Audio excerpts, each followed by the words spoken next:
بسم اللہ الرحمن الرحیم. میں ہوں طاہر جمیل خان. ناظرین، آج ہمارے ساتھ موجود ہیں چیئرمین پاکستان تحریک انصاف اور سابق وزیر اعظم عمران خان صاحب. ان سے آج ہم بات کریں گے موجودہ ملکی سیاسی صورتحال اور تحریک انصاف کی اس حوالے سے حکمت عملی پر. جی خان صاحب، کیا حال ہیں آپ کے؟ جی شکریہ. خان صاحب، حالیہ press conference D G I S P R نے جو کی ہے اس میں انہوں نے کہا ہے کہ ایک سیاسی جماعت نے بغاوت کی کوشش کی ہے. اشارہ ان کا غالباً آپ کی جانب ہی ہے. تو ایسے میں جب وہ اپنے ادارے کے اندر ہی احتساب کا عمل کر رہے ہیں، 2 اسٹار اور 3 اسٹار جنرلز بھی انہوں نے نہیں بخشے، تو آپ اپنا مستقبل کیا دیکھ رہے ہیں؟ دیکھیں، آگے تو جو ہوتا ہے ہمیں اللہ میں ایمان ہے، تو وہ تو جو ہوگا. لیکن مجھے ابھی تک سمجھ نہیں آئی کہ D G I S P R نے جو یہ پریس کانفرنس کی ہے، کبھی کوئی اس طرح یک طرفہ پریس کانفرنس کرتا ہے. بہت بڑا الزام ہے کہ فوج کے اندر بغاوت کی ہے. فوج کا مطلب ملک کے ساتھ بغاوت کی ہے، کیونکہ فوج تو ہماری ہے. تو اگر فوج تباہ ہوتی ہے بغاوت کی وجہ سے، تو ملک تباہ ہوتا ہے. تو ہماری طرح کے لوگ جن کا جینا مرنا پاکستان میں، جنہوں نے کوئی لنڈن اور سارے دنیا کے باہر مغرب میں بڑے بڑے محلات نہیں بنائے، اور جن کے بینک اکاؤنٹس باہر نہیں ہیں، جنہوں نے یہیں رہنا ہے، تو ہم تو سوچ نہیں سکتے کہ اپنے ملک کو ہم کمزور کریں فوج کو کمزور کرتے ہوئے. تو مجھے اس پریس کانفرنس کی سمجھ نہیں آئی کہ 9 مئی کو ایک ایونٹ بنا کے، اور کوئی انڈیپینڈنٹ تحقیقات نہیں ہے. دیکھیں نا، ساری دنیا کے اندر، یورپ میں، امریکہ میں، انگلینڈ میں کوئی حادثہ ہوتا ہے، ہمیشہ اس کی انڈیپینڈنٹ انویسٹیگیشن ہوتی ہے. کوئی ابھی تک انڈیپینڈنٹ انویسٹیگیشن نہیں ہوئی. ایک یک طرفہ بیان آ رہا ہے کہ جناب تحریک انصاف نے سب کچھ کیا، ہم نے جلایا، ہم نے اٹیک کیا، ہم نے فلانا کیا، ہم نے آگے لگائی. لیکن کوئی، ہمارا اور موقف ہے، ان کا اور موقف ہے، کوئی انڈیپینڈنٹ انالیسس کیا اس کے اوپر. اور ہمیں تو تعجب یہ ہے کہ ایک پارٹی 27 سال سے جس نے کبھی کوئی آرسن یعنی جلانے میں کوئی نہیں کیا، کوئی ہم نے کہیں فوجی عمارتیں چھوڑیں جو 2-3 ہوئی ہیں، ریڈیو پاکستان بھی جلایا گیا، ہماری کوئی تاریخ نہیں ہے اس طرح کرنے کی. جب مجھے گولیاں لگتی ہیں تب تو سب سے زیادہ قتل کرنے کی کوشش کی جاتی ہے، تب سب سے زیادہ رد عمل آنا چاہیے تھا، تب بھی کوئی ایسا نہیں ہوا. تو یہ جو یک طرفہ سرا ہوا ہے، اور کوئی بات نہیں کر رہا کہ 25 لوگ اس دن شہید ہوئے. 16 کے ہمارے پاس پوری ڈیٹیلز ہیں، جو باقی 9 ہیں ان کے لوگ اتنے ڈرے ہوئے ہیں کہ ہمیں وہ بتا نہیں رہے، یعنی وہ چھپے ہوئے انڈر گراؤنڈ چلے گئے. 2 کی ٹانگیں چلی گئی، دونوں ٹانگیں کٹ گئی، اور ایک پیرالائز ہو گیا، یعنی ریڑھ کی ہڈی پہ گولی لگی، وہ بالکل پیرالائز ہے. 50 کو گولیاں لگی. ابھی تک کسی نے بات ہی نہیں ان کی. دیکھیں، کسی ملک کے اندر آپ کے لوگ جب اس طرح ان کو شہید کیا جاتا ہے، نہتے لوگوں کو، کوئی چانس ابھی تک کوئی نہیں بتا رہا کہ کہیں ہماری طرف سے گولی چلی ہے. اگر بغاوت ہوتی ہے، کوئی عام ہوتی ہے، آپ فوج کے خلاف بغاوت کر رہے ہیں، اس کا مطلب کہ آپ کے پاس کوئی ہتھیار ہوں گے، آپ نے کوئی اٹیک کیا ہوگا، کوئی پلاننگ ہوگی. کوئی ایسی پلاننگ ہے؟ تو کیا نہتے لوگوں نے فوج کے خلاف بغاوت کیسے کر ڈالی تھی؟ خان صاحب، آپ پرائم منسٹر ان ویٹنگ سمجھے جا رہے تھے، لیکن 9 مئی کے بعد پارٹی کا جس طرح شرازہ بکھ رہا ہے، تو آپ اقتدار کی دوڑ سے باہر ہوتے نظر آ رہے ہیں. کیا اب آپ کے پاس پلان ہے کہ آپ دوبارہ سے وہ مومنٹم حاصل کریں؟ دیکھیں، ایک چیز بہت ضروری ہے سمجھنے کہ پولیٹیکل پارٹی جو ہوتی ہے نا، وہ صرف ایک وجہ سے ختم ہوتی ہے، اس کا ووٹ بینک ختم ہو جاتا ہے. اب یہ پیپلز پارٹی اور نون لیگ ہے، 2 بڑی جماعتیں تھیں پاکستان کی، آج اکٹھی ہیں. آج دونوں بڑی جماعتیں اکٹھی ہو گئی ہیں. اس کے اکٹھے ہونے کے باوجود 37 بائی الیکشن ہوئے جو پچھلے چند مہینوں میں، 30 جیت گئی ہے تحریک انصاف. تو اس کا کیا ہوا پھر؟ کیونکہ ان کا ووٹ بینک ختم ہوتا جا رہا ہے. اکٹھے ہو کے بھی ایک جماعت کو نہیں ہرا سکتے. پوری اسٹیبلشمنٹ کی بیکنگ، پولیس ان کے ساتھ، انتظامیہ ان کے ساتھ، الیکشن کمیشن ان کے ساتھ، پھر بھی 37 میں سے 30 الیکشن ہار گئے. اور اتنے خوف زدہ ہیں کہ جو جب سپریم کورٹ نے اناؤنس کیا ہمارا پنجاب کا الیکشن 14 مئی کو، ان سب نے مل کے الیکشن سے بھاگ گئے. سپریم کورٹ کا فیصلہ آئین کی خلاف ورزی کی. کیوں؟ کیونکہ ڈرے ہوئے ہیں ہارنے سے. تو پوائنٹ یہ ہے کہ جماعت تو تب ہارتی ہے جب اس کا ووٹ بینک ختم ہو جاتا ہے، اور جب اس کا ووٹ بینک ختم ہو جاتا ہے تو اسٹیبلشمنٹ اس کے ساتھ کھڑی ہو جائے، وہ نہیں جیت سکتی. تو تحریک انصاف کا تو اس وقت ووٹ بینک عروج پہ ہے. یہ جو بھی ہو رہا ہے، آپ جتنا ہمارے پہ ظلم کیا جا رہا ہے، یہ انتقامی کارروائی کی جا رہی ہے، 9 مئی کا بہانہ لگا کے ہمارے 10,000 لوگوں کو جیلوں میں ڈال دیا ہے، سینئر لیڈرشپ جیل میں ڈال دی ہے. نکلتے تب ہیں جب وہ کہیں کہ جی ہم پارٹی چھوڑ رہے ہیں، تب وہ نکلتے ہیں. تو کیا اس سے کیا ہوگا؟ تحریک انصاف کمزور ہو رہی ہے، تحریک انصاف اور طاقتور ہو رہی ہے. کیوں؟ کیونکہ ووٹ بینک بڑھتا جا رہا ہے. خان صاحب، پارٹی کے سرکردہ جو رہنما ہیں اور آپ کے قریبی ساتھی، ان کے چھوڑ جانے کے بعد خود کو تنہا تو محسوس کرتے ہوں گے؟ دیکھیں، میری ایک مشن ہے. مشن کے اندر آپ نہ دیکھتے ہیں اپنی فیملی، نہ آپ دیکھتے ہیں اپنے دوست، نہ آپ دیکھتے ہیں کہ جی میرے سے 26 سال کوئی میرے ساتھ رہے. آپ صرف مشن دیکھتے ہیں. آپ اٹھا کے دیکھ لیں جنہوں نے مشن لڑی ہیں، قائد اعظم محمد علی جناح، کتنی ان کی دوستیاں رہ گئیں، ان کی فیملی ڈسٹربٹ ہو گئی. مہاتما گاندھی کا دیکھ لیں، وہ بھی بہت بڑا لیڈر تھا، اس کا دیکھ لیں کہ اس کی کیا پرائیویٹ لائف، دوستیاں کدھر گئی. نیلسن منڈیلا کی زندگی پڑھ لیں تو وہ کتنی ان کی فیملی ساری ختم ہو گئی، اس کے دوستوں سے کیا ہوا. تو میرے لیے تو ایک مشن ہے حقیقی آزادی کی. 27 سال پہلے میں نکلا تھا تھوڑے سے لوگوں کے ساتھ، بڑی دیر تھوڑے سے لوگ تھے، پھر بڑھتی گئی، اور پھر اللہ کا کرم ہے آج پاکستان کی شاید تاریخ کی سب سے بڑی پارٹی بن چکی ہے. تو اس کے اندر دوستیاں کا آنا جانا سے کوئی فرق نہیں پڑتا. کنسنٹریشن ہے کہ ہم نے اپنے ملک کو، اگر ہم نے اس کو اٹھانا ہے، اگر ہم نے اس کو ایک عظیم قوم بنانا ہے جو کہ بن سکتی تھی. بڑا خواب تھا پاکستان، وہ تب ہوگا جب حقیقی جمہوریت آئے گی. حقیقی جمہوریت تب آتی ہے. حقیقی جمہوریت کا مطلب حقیقی آزادی. آزادی ہوتی ہے تو خوشحالی ہوتی ہے.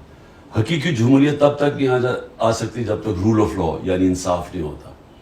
کیونکہ رول آف لا ہوتا ہے تو جمہوریت ہوتی ہے، تو آزادی ہوتی ہے، تو خوشحالی ہوتی ہے.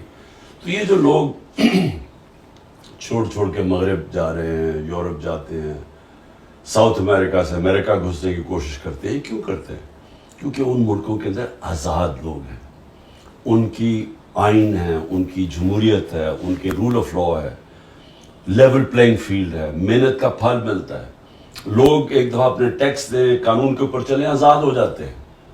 ہمارے ملکوں کے اندر بدقسمتی سے ایک چھوٹا سا طبقہ ہے، وہ سارے ملک کے وسائل کنٹرول کر کے بیٹھا ہوا ہے، وہ آزاد نہیں ہونے دیتا.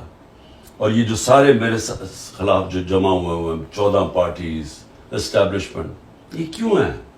کیونکہ یہ سب ڈرے ہوئے ہیں اس ملک میں حقیقی آزادی سے. حقیقی آزادی کا مطلب کہ یہ جو سارے قبضہ کر کے بیٹھے ہوئے وسائل کے اوپر اور قانون کے اوپر بیٹھے ہوئے ہیں، تو ان کو خطرہ ہے. خان صاحب، آپ کے پرانے دوستوں کی نئی جماعت استحکام پاکستان پارٹی کو کس نظر سے دیکھ رہے ہیں آپ؟ دیکھیں، کبھی بھی پاکستان کی تاریخ میں کوئی آرٹیفیشل پارٹی چلتی نہیں ہے. زندگی میں کوئی شارٹ کٹ نہیں ہوتا. یعنی میں اگر یہاں تک پہنچا ہوں تو 27 سال کی سٹرگل ہے.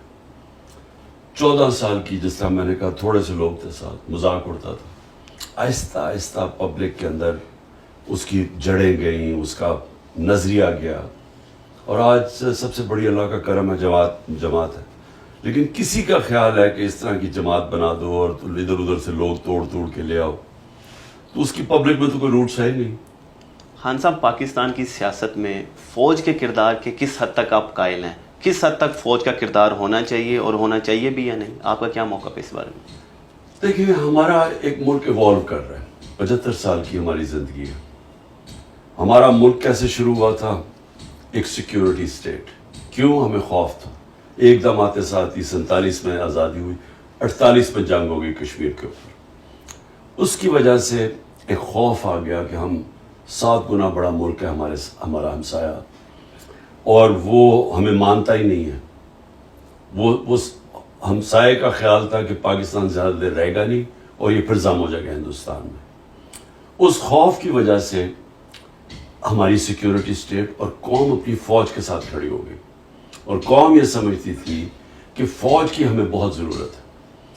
تو وہ ہوتا ہوا ایسے کہ فوج نے 3 دفعہ ڈائریکٹ مارشل لاز لگائے حکومت کی, اور جب نہیں بھی مارشل لا تھے تو فوج اندر ایک سسٹم کے انٹرنچ ہو گئی.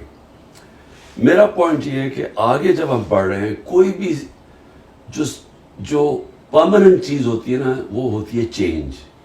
آپ اگر وقت کے ساتھ نہیں بدلتے, ٹائم کسی کی انتظار نہیں کرتا, آپ کو پیچھے چھوڑ دیتا ہے. آج اگر ہم اپنا ہندوستان سے موازنہ کریں, اور جو ابھی ہندوستان کی اور امریکہ کا جو معاہدے ہوئے ہیں, اور جس تیزی سے اب ہندوستان آگے بڑھ رہا ہے, اور جس تیزی سے ہم نیچے جا رہے ہیں, تو ہمیں آج ہی سوچنا چاہیے کہ اگر ہم نے اپنے آپ کو بدلا نہ, تو ہمارا مستقبل اب خطرے میں ہے. کیونکہ جو ہندوستان کی یہ جو بی جے پی یا RSS کی جو نظریہ آئیڈیالوجی ہے, یہ پاکستان کو تسلیم نہیں کرتی, اور یہ پوری کوشش کرے گی کہ اگر انہوں نے یہ دیکھا جس طرح ہم کمزور ہوتے جا رہے ہیں, تو وہ گرتی ہوئی دیوار کو ایک دھکا اور دو, وہ ضرور کریں گے, وہ ہمیں اور کمزور کریں گے. کیونکہ وہ نریندر مودی کا بڑا ایک تکبر بھرا ہوا بیان آیا ہے کہ پاکستان تو اپنے بوجھ کے اندر ہی گر رہا ہے, ہمیں تو اس کی پرواہ نہیں کرنی چاہیے. لیکن وہ پرواہ کر رہے ہیں, وہ کریں گے پاکستان کو اور کمزور. تو ہمیں تو اپنے آپ کو اگر ہم نے نہ بدلا, ہم نے اپنے آپ کو ایک حقیقی طور پہ جمہوریت اور رول آف لا نہ لے کے آئے پاکستان میں, تو مجھے افسوس سے کہنا پڑتا ہے کہ جو اب حالات ہیں, اگر اسی طرح ہم چلتے رہے, اس کا تو کوئی مستقبل نہیں ہے. خان صاحب, پاکستان میں میڈیا کی آزادی کو آپ کس نظر سے دیکھ رہے ہیں, اور کس حد تک میڈیا کی آزادی کے آپ قائل ہیں؟ دیکھیں, جمہوریت کیا ہے؟ جمہوریت ہے آزادی. جمہوریت کیوں ہم چاہتے ہیں؟ کیونکہ ہمیں آزاد کر دیتی ہے. کیوں جو ملک جمہوریت جن میں آ جاتی ہے وہ کیوں تیزی سے ترقی کر جاتے ہیں؟ کیونکہ وہ لوگ آزاد ہو جاتے ہیں. ایسٹ اور ویسٹ یورپ دوسری جنگ عظیم کے بعد آدھا غلامی میں چلا گیا, ایک ٹوٹیلیٹیرین سٹیٹس بن گئی, آزادی ختم ہو گئی, اور جو آدھا یورپ تھا, ویسٹرن یورپ, آزاد ہو گیا. 50 سال کے بعد جو آزاد یورپ تھا وہ خوشحال ہو گیا, اوپر چلا گیا, جو غلام تھا وہ نیچے رہ گیا. ایسٹ جرمنی, ویسٹ جرمنی, جو آزاد تھا, جو جمہوریت تھی, ویسٹ جرمنی وہ اوپر چلا گیا, ایسٹ جرمنی پیچھے رہ گیا. ساؤتھ کوریا, نارتھ کوریا میں ڈکٹیٹرشپ آ گئی, ساؤتھ کوریا جمہوریت آ گئی, وہ اوپر چلا گیا اور وہ پیچھے رہ گیا. تو ہمیں یہ پتہ ہے کہ جمہوریت اور آزادی ساتھ ساتھ جاتے ہیں, اور اس کے لیے آزاد میڈیا بہت ضروری ہے. جب آپ میڈیا آزاد ہوتا ہے, وہ تنقید کرتا ہے. جب ایک سسٹم میں آپ تنقید کرتے ہیں, وہ اس میں اصلاحات کی چانس ہوتی ہے. جب آپ تنقید ختم کر دیتے ہیں, سسٹم ختم ہو جاتا ہے. اور وہی میں نے آپ کو جو مثال دے رہا ہوں کہ یہ سب معاشروں میں جب ڈکٹیٹرشپ میں تنقید ختم ہو جاتی ہے, سسٹم پیچھے رہ جاتے ہیں. تو آزاد میڈیا تو بہت ضروری ہے. یہ ہے کہ اس کو ذمہ دار ہونا چاہیے, اس کے اوپر کربز ہونی چاہیے. جس طرح مغرب میں لائبل کیسز ہوتے ہیں, آپ کسی کی توہین نہیں کر سکتے, لیکن تنقید کرنا ایک معاشرے کے لیے تو خون ہے, اس کا خون بڑھتا ہے. خان صاحب, لیکن اس حوالے سے ہی کہا جاتا ہے کہ آپ کے دور میں بھی کوئی مثالی دور نہیں تھا میڈیا کے حوالے سے. نہ صرف انڈیویجولی صحافی اس سے متاثر ہوئے ہیں, بلکہ کئی ادارے بند ہوئے, کئی سینکڑوں صحافی بے روزگار بھی ہوئے ہیں. اس حوالے سے آپ کیا کہیں گے؟ یہ بالکل پروپیگنڈا ہے. میں چیلنج کرتا ہوں, ایک انگریزی میں لفظ ہوتا ہے, وہ کہتے ہیں کہ فالس ایکویولنس. غلط طریقے سے ایکویٹ کر دیتے ہیں دو بالکل مختلف چیزوں. آج میڈیا بالکل کنٹرولڈ ہے. آپ آج عمران خان کا ٹی وی پہ نام نہیں لے سکتے, جو ملک کی سب سے بڑی پارٹی ہے اور جس کی ریٹنگ 70 to 80% ہے ایک جمہوریت کے اندر. کیسے ہو سکتا ہے کہ میڈیا پہ آپ اس کو دکھانے نہیں دے رہے؟ اس کا مطلب میڈیا تو ختم ہو گیا.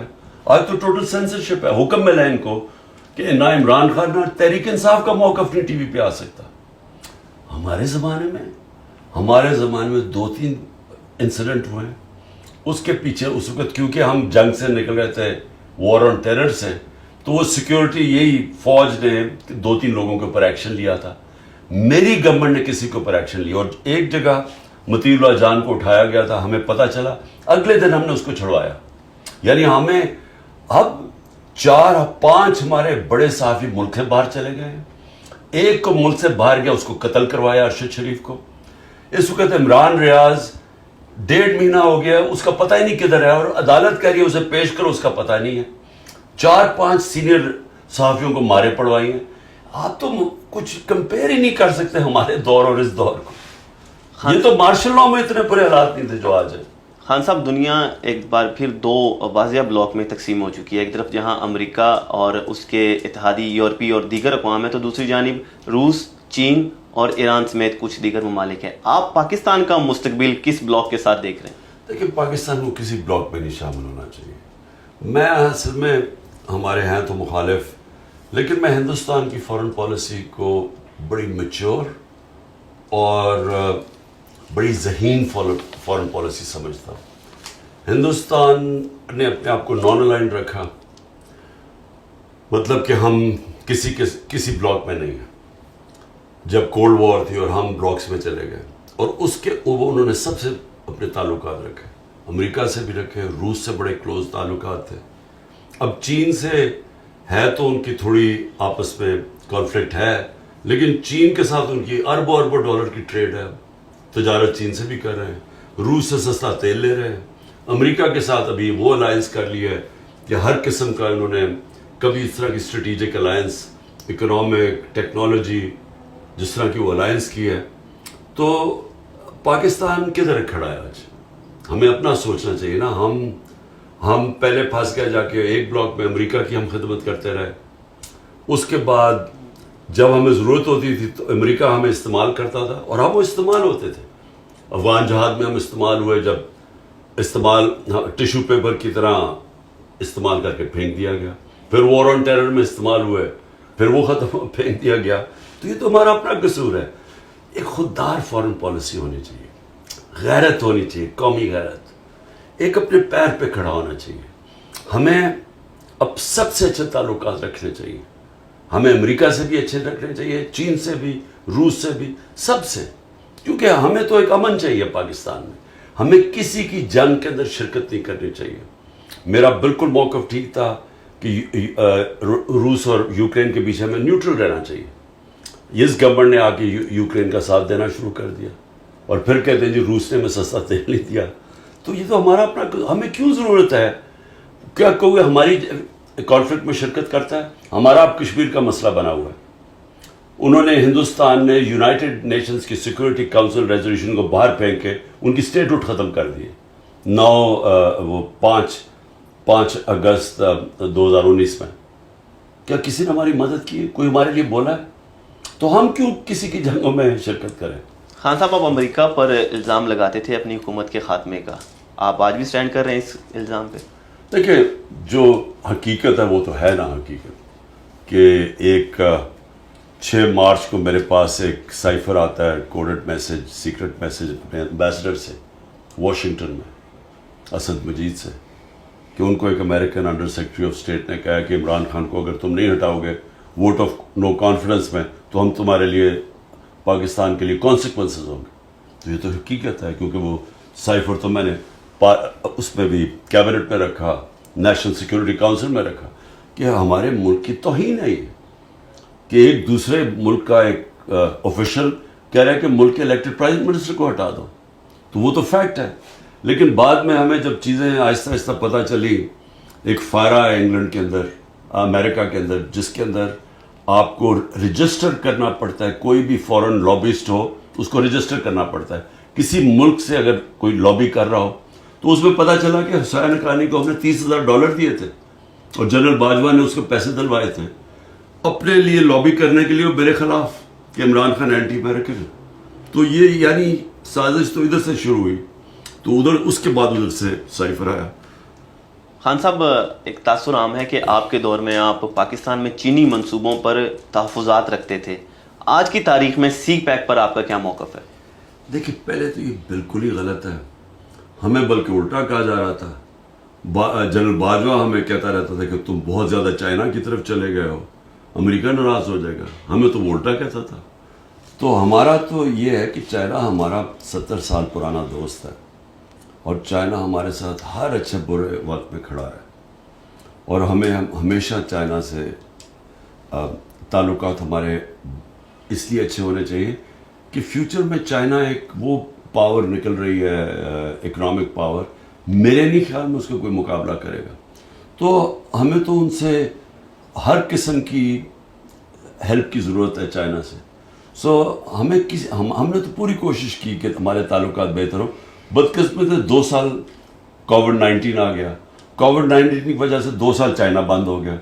تو اس سے ہماری جس رفتار پہ ہماری پروگریس ہونا تھا اور سی پیک پہ بھی، لیکن وہ بھی میں سمجھتا ہوں کہ ہم نے اس کے باوجود ہم نے بڑی تیزی سے آگے بڑھ رہے. لیکن سر واقفان حال تو کہتے ہیں کہ چائنا کا جو ٹلٹ ہے وہ شریف برادران کی جانب زیادہ ہے بجائے آپ کے. کوئی تو وجہ ہوگی اس کی؟ میں نہیں جانتا کہ یہ دیکھیں یہ پروپیگنڈا ہے. کون یہ فیصلہ کرے گا کہ ٹلٹ زیادہ ہے؟ یعنی کیا ثبوت ہے اس کا؟ کیا انہوں نے 14 مہینے میں یہ جب سے آئے تو کون سا مارکا مار دیا؟ بتائیں چائنا سے کیا کیا انہوں نے؟ وہ بتائیں انہوں نے کوئی کام کیا جو ہمارے زمانے میں نہیں ہوا. یہ سمجھے کہ چائنا کا جو فورن منسٹر تھا، میری نو کانفیڈنس موشن جب انہوں نے درج کیا اسمبلی میں، تو اس جب میں نے OIC کانفرنس کی تو چائنا کا foreign minister specially as a guest آیا. تو وہ کبھی اس طرح آتا ہے کہ اگر تعلقات ٹھیک نہ ہو، اور OIC کے سارے ملک کبھی آتے ہیں آپ کے، اگر سعودی عربیہ اور ایران اور جس بڑے مسلمان ملک ہیں یہ نہ چاہیں، نہیں تو OIC کانفرنس تو نہیں ہو سکتی. تو 4 مہینے میں 2 تو OIC کانفرنسز ہوئی ہماری، ان میں اٹینڈ کرتا ہے آگے چائنا کا فورن منسٹر. تو یہ کدھر سے کہتے ہیں کہ یہ تعلقات ٹھیک نہیں تھے؟ خان صاحب آپ کے دور میں آپ کا ایک منصوبہ تھا کہ تحریک طالبان پاکستان کے ساتھ مذاکرات کیے جائیں، حتیٰ کہ فاٹا کے اندر بھی انہیں آباد کرنے کی بات ہو رہی تھی. آج کے بھی آپ کا موقف وہی ہے باوجود اس کے کہ وہ ہماری اسٹیٹ کوئی تسلیم نہیں کرتے؟ دیکھیں گورنمنٹ چینج ہو جاتی ہے افغانستان میں، طالبان کی حکومت آ جاتی ہے. طالبان کی حکومت کہتی ہے کہ جو TTP افغانستان میں بیٹھ کے پاکستان میں واردات کر رہی تھی، وہ ان کو کہتے ہیں کہ جی اب آپ پاکستان واپس جائیں. اب جب وہ پاکستان ان کو واپس بھیجتے ہیں تو ہمارے پاس 2 چوائسز ہیں نا. ہم یا تو، اور وہ 30-40 ہزار لوگ تھے یعنی ان کی فیملیز ملا کے، اب یا تو آپ ان کو کھڑے کر کے گولی مار دیں یا ان کو یہاں کوشش کریں ریہیبلیٹیٹ کرنے کی، کیونکہ افغانستان کہتا ہے ہمیں نہیں چاہیے، آپ کے لوگ ہیں واپس لے لیں.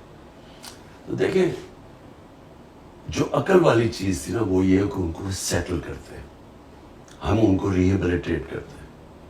یہ ساری دنیا میں ہوتا ہے. یہ جب بھی آپ کی یہ جو دہشت گردی کی جنگ ختم ہوتی ہے نا تو آخر میں مذاکرات پہ ہوتی ہے اور آپ پھر ریکنسیلیشن کرتے ہیں. اب ہوا کیا کہ ہم پلان بھی، ہم نے پیسے کا بھی بندوبست کیا کہ ہم ان کو سیٹل کریں گے. اتنے میں پتہ چلا جناب وہ ہماری گورنمنٹ چلی گئی اور انہوں نے آ کے، نہ ان کے پاس کوئی ٹائم تھا نہ ان کو سمجھ تھی. اس کے بعد جو ہماری ملٹری اسٹیبلشمنٹ تھی وہ لگ گئی تحریک انصاف کو ختم کرنے کے لیے اور وہ TTP کو بھول گئی. تو سر TTP کی طرف سے بھی سنجیدگی کا مظاہرہ ہونا چاہیے نا. یہ 2 وے چیز ہوتی ہے. وہاں سے تو حملے جاری تھے اور پاکستان کے مختلف حصوں میں حملے ہوئے، ایون پشاور میں بھی اس کے بعد حملہ ہوا، 100 سے زیادہ وہاں پہ شہادتیں ہوئی. دیکھیں وہ بات کہیں کہ جو میرا دور تھا، اب اگست کے اندر وہ ختم ہوتا ہے. اگست میں یعنی اگست میں ان کی گورنمنٹ آتی ہے طالبان کی، اور اس کے بعد یہ آنا شروع ہو جاتے ہیں نومبر دسمبر میں پاکستان. ہم اپریل تک تھے. مجھے بتائیں ہمارے دور میں کیا ہوا ہے؟ ہمارے دور میں کیوں نہیں کوئی حملہ ہوا؟ کیونکہ ہماری بات چیت چل رہی تھی اور ہمارا پلان یہ تھا ان کو ریہیبلیٹیٹ کرنے کا. جب ہم چلے گئے اس کے بعد جون کے اندر میں نے پہلی دفعہ بتایا کہ ان کو سیٹل کرو، کیونکہ پہلی دفعہ پرابلم آیا ہمارا کانڈ کے اندر. ان کو کسی کو پتہ ہی نہ کوئی انٹرسٹ ہے نہ کسی نے کوئی توجہ دی. تو دیکھیں اگر انہوں نے واپس ری سیٹل ہونا تھا تو وہ آسان تو نہیں تھا، لیکن آپ کے پاس دوسری چیز ہے، پھر جنگ شروع کر دیں. تو اب تو ہمیں پتہ ہی نہیں ہے کہ کیا ہو رہا ہے. اب تو کسی کو اندازہ نہیں ہے کہ یہ کیا سٹیٹس ہے، یہ حکومت کیا کوششیں کر رہی ہے. کیونکہ بدقسمتی سے اس وقت ساری جو توجہ حکومت کی اور ملٹری اسٹیبلشمنٹ کی ہے وہ تحریک انصاف کو ختم کرو. ہمارے اوپر پوری سرویلنس لگی ہوئی ہے، ہر جگہ لوگوں کو پکڑ پکڑ کے جیلوں میں ڈال رہے ہیں، 10,000 لوگ ہمارے جیلوں میں ڈال دیے. تو ان کی تو ساری توجہ ادھر ہی ہے. سیکیورٹی فورس ایک ہی وقت پہ کام کر سکتی ہے نا. تو تحریک انصاف کو ختم کرتے کرتے باقی سیکیورٹی کے اوپر ان کے پاس کدھر ٹائم ہے. خان صاحب، آپ نے اقوام متحدہ کی جنرل اسمبلی سے خطاب میں کہا تھا کہ پاکستانی پختون جو ہیں وہ افغان طالبان کے ساتھ ہمدردی رکھتے ہیں اور اس کی وجہ مذہبی سے زیادہ پشتون نیشنلزم ہے. اس سے آپ کی کیا مراد تھی؟ ہمارے دیکھنے اور سننے والوں کے لیے اس کی وضاحت فرمائیں. دیکھیں، جو آدھی آبادی ہے افغانستان کی وہ پشتون ہے، اور جو پاکستان میں یعنی 70% پشتون پاکستان میں رہتے ہیں، 65% کہہ دیں، اور 30 یا 35% افغانستان میں رہتے ہیں. ٹھیک، ان کی بڑی پرانی افیلیشن ہے، یعنی یہ صدیوں سے جاتی ہے. یہ پاکستان جو ڈیورینڈ لائن تھی نا بیچ میں، اس کو وہ مانتے ہی نہیں تھے. یہ پہلی دفعہ اس کا فینس کس نے کیا؟ ہم نے وہاں باڑ لگائی ہے. اس سے پہلے تو وہ کھلا بارڈر تھا. تو ان کے تعلقات بڑے قریب تھے. تو جب افغان جہاد ہوئی تو افغان جہاد میں جو اس طرح پشتون تھے قبائلی علاقے میں، انہوں نے پوری شرکت کی افغان جہاد میں جو 80 کی دہائی میں ہوئی. تو جب یہ آ گیا امریکہ کی جب وار آن ٹیرر، تو انہوں نے جب طالبان کو کیا تو طالبان پشتون تھے. تو جو اس طرف تھے ان کی بڑی ان کے ساتھ افیلیشن تھی. تو یہاں سے بھی لوگوں نے اس میں شرکت کی کیونکہ وہ ایک پرانی ان کی چلی جا رہی تھی. تو میں یہ ہمیشہ کہتا تھا کہ اگر ہم نیوٹرل رہتے ہیں، ہم شرکت نہ کرتے اس میں، تو ہمارا زیادہ چانس تھی ہم ان کو کنٹرول کر سکتے تھے. لیکن جب ہم فریق بن گئے تو انہوں نے پاکستان کو بھی اٹیک کرنا شروع کر دیا، اور جو اس طرف تھے وہ تحریک طالبان بن گئی. اور انہوں نے آ کے پاکستان کو کہا جی آپ کولیبریٹرز ہیں، انہوں نے پرو امریکہ کر کے ہمارے اوپر اٹیکس کیے. خان صاحب، آپ نے القاعدہ چیف کو بھی شہید کہا تھا. اس کی کیا وجہ تھی اور کیا آج بھی آپ اسے شہید سمجھتے ہیں؟ وہ تو اور طرح میں نے بات کی تھی، وہ غلط طرح یہ سمجھے تھے. میں نے کلیریفائی کر دی تھی بات میں. تو ابھی اگر آپ ریکارڈ کی درستگی کے لیے کلیریفائی کریں اور آگے چلے اور بات کریں. اچھا، آخری سوال آپ سے ذرا موجودہ تلخ صورتحال سے ذرا ہٹ کے ہے اور وہ کرکٹ پہ ہے. ابھی چند مہینے میں 2 بڑے کرکٹ کے ٹورنامنٹ آ رہے ہیں. ایک ایشیا کپ ہے جو کہ پاکستان میں ہونے جا رہا ہے، اور اس کے لیے بھارت نے اپنی ٹیم بھیجنے سے انکار کر دیا ہے، جس کے بعد آدھے سے زیادہ جو میچز ہیں جو پاکستان نے ہوسٹ کرنے تھے پاکستان کے اندر، وہ سری لنکا منتقل ہو گئے ہیں. اور دوسری طرف اس کے ایک ماہ بعد ہی بھارت میں عالمی کپ آ رہا ہے، ورلڈ کپ، اور وہاں پاکستانی ٹیم نے جانا ہے. اور حکومت نے ابھی تک فیصلہ نہیں کیا کہ آیا ہمیں بھی ٹیم بھیجنی چاہیے یا نہیں. آپ اگر ہوتے، آپ وزیر اعظم ہوتے، آپ کا چیئرمین پی سی بی ہوتا، تو اس میں آپ کی کیا پالیسی ہوتی؟ میں پاکستان میں ٹورنامنٹ کرتا، بھارت نہیں آتی تو نہ آتی، کیونکہ اور اگر وہ یہاں نہ آتی تو ہمیں وہاں بھی نہیں جانا چاہیے تھا. کیونکہ دیکھیں یہ نہیں ہو سکتا کہ وہ یعنی یہ تو ایسے لگ رہا ہے کہ ہم اب ہمارا وہ سٹیٹس بن گیا ہے جو بنگلہ دیش کا ہے یا سری لنکا کا یا نیپال کا ہے. یعنی ہم تو وہ اب ہو گئے نا کہ ایک سیٹلائٹ سٹیٹ بن گئے. دیکھیں خودداری بھی ہوتی ہے قوم کی. پاکستان ابھی بھی دنیا کی ٹاپ کرکٹ ٹیمز میں سے ہے، اور پاکستان کی ٹیم کی اہمیت ہے، دنیا دیکھنا چاہتی ہے پاکستان ٹیم کو. ہمارے پاس ورلڈ کلاس کرکٹرز ہیں. ہمیں کیوں اپنے آپ کو انڈر سیل کرتے ہیں؟ کیا اگر وہ سمجھتے ہیں کہ وہ بہت بڑی کوئی کرکٹنگ پاور بن گئے تو ہم بھی ہیں. تو ہمیں اگر وہ ہمارے ملک میں کھیلنے کے لیے نہیں تیار تو ہم کیوں ان کے ملک میں جا کے کھیلیں؟ خان صاحب، آپ کے وقت کا بہت شکریہ.